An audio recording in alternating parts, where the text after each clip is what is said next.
এই ম্যাডাম, বাসের ভাড়াটা দিন। হ্যাঁ দিচ্ছি। কি ব্যাপার, আমার ব্যাগটা কোথায় গেল? ব্যাগ আবার কোথায় যাবে?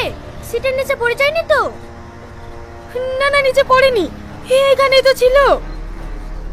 ম্যাডাম, এটা গ্রাম না, কলকাতা শহর। এখানে সচেতন না থাকলে না সবকিছু হারিয়ে যাবে, টেরও পাবেন না।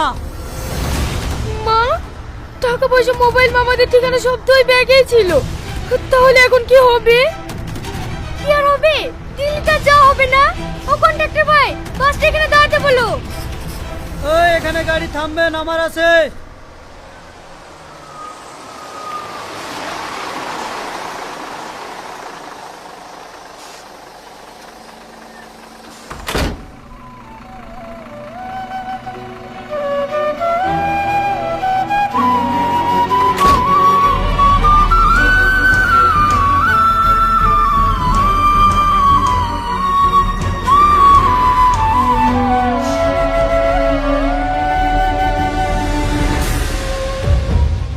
সিস্টার সিস্টার, আপনাদের এমার্জেন্সি রুমটা কোথায়?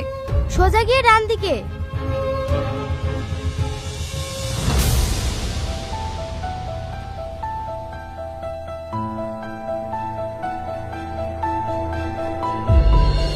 মধু, মধু তো ঠিক আছে তো? তোর এই অবস্থা কি করে হলো মধু?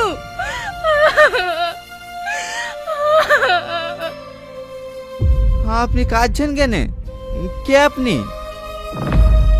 বাবু, হে তুই কি বলছিস? তুই আমাকে চিনতে পারছিস নি? আমি তোর মা।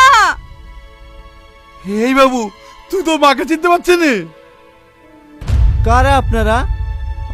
আমি তো কিছুই বুঝতে পারছি না। ডাক্তার বাবু, আমার ছেলে আমাকে চিনতে পারছে না কেন?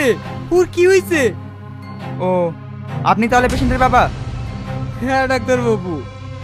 দেখুন, আপনার ছেলে স্মৃতিশক্তি হারিয়ে ফেলেছে, এর জন্য কাউকে চিনতে পারছে না। ডাক্তার বাবু, হে আপনি কি বলছেন? আমার ছেলের অ্যাক্সিডেন্টে স্মৃতিশক্তি হারিয়ে গেছে। না, আপনার ছেলে অ্যাক্সিডেন্টের কারণে স্মৃতিশক্তি হারায়নি। সামান্য চোট পেয়েছে, ও স্মৃতিশক্তি হারিয়েছে মানসিক আঘাত পেয়ে। কিন্তু কিন্তু কি ডাক্তার বাবু?